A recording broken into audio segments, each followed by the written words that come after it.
Pupulahin natin yung medyo golden siya.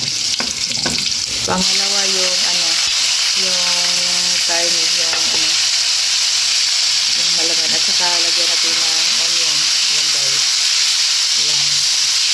Shake natin ng mabuti para medyo mag-golden brown siya. Ayan. Ito yung chapsoy na natin. Simpleng lang, lutong bahay. Lagay naman natin yung seed ball. Ayan. Ayan. Ayan, pagpadagdag ng sarap. Ayan, seed ball. Ito yung ginagamit sa pancit. Ayan. At iba-iba. Ayan guys. Pakuluin natin maayos. Ayan. Para mas lalong sumarap. Pakuluin natin ng mga medyo 1 minuto yata para lumambot yung kain niya.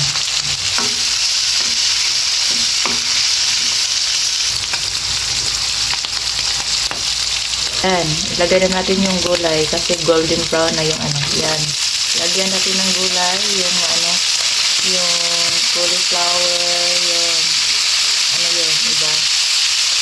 Pichay, carrot, lahat na nilagay na kasi para yan. Yan guys. Then, haluin ng mabuti. Ayan.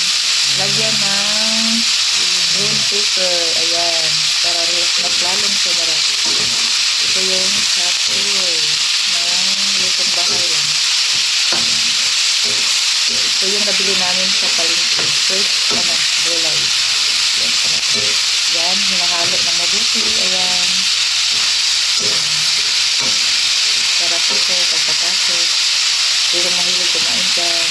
But not the less, yung yung red onion. Ayan. Yun, lagyan naman natin ng mga yung paper. Yan. Salt. Konti. Salt. Yan. At saka yung mga laman. Yan. Pwede lang. Yan. Yung mga ingredients na ilagay natin para mas lalong sumarap. Yan guys. Ayan guys. Yan. Medyo paanahin natin yung niya. Yan. Lagyan natin ng mga ingredients na masasarap. Yan. Pagkatapos ito, lagyan natin ng konting water para medyo lumambot yung niya. Yung mga gulay na medyo matitigas. Yan guys. Yan, add 1 cup of water. Ayan guys, yung malinis na water. Ayan guys. Ayan guys. Ayan. At saka pakuluin natin, takpan. Mga ilang minuto lang. Ayan.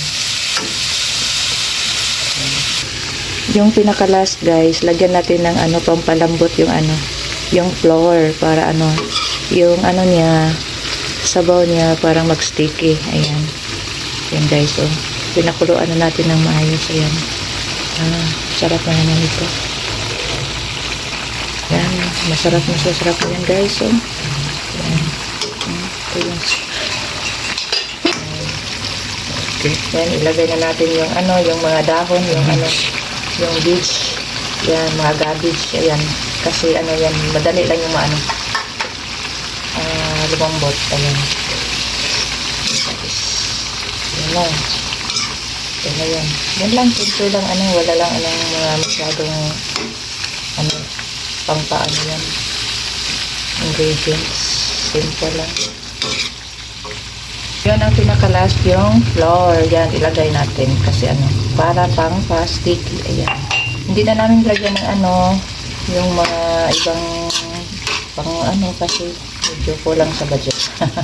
Yan guys. Yan. Yun lang. Ito na yung finished product ng chapsoy. Simple lang. Lutong bahay. Ayan. Yan. Medyo nag-sticky na siya guys. Yan guys. Yan. Tikman natin naman yan. Yan. Sarap na guys.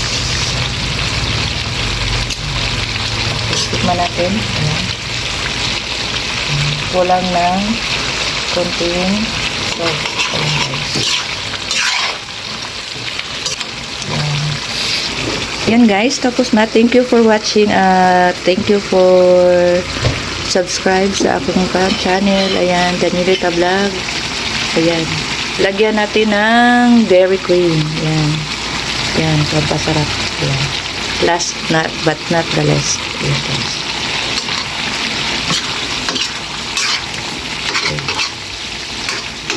Salamat sa inyo sa pagtangkilin sa ano ko. Yan. Yan, ready to serve na guys. Thank you for watching. Yan, malambot na. Yan, yan guys. Ready to eat. Ayan. So yummy. Yan. Yan guys, tapos na. Ito na yung niluluto namin. Chop suey. Thank you for watching. Bye.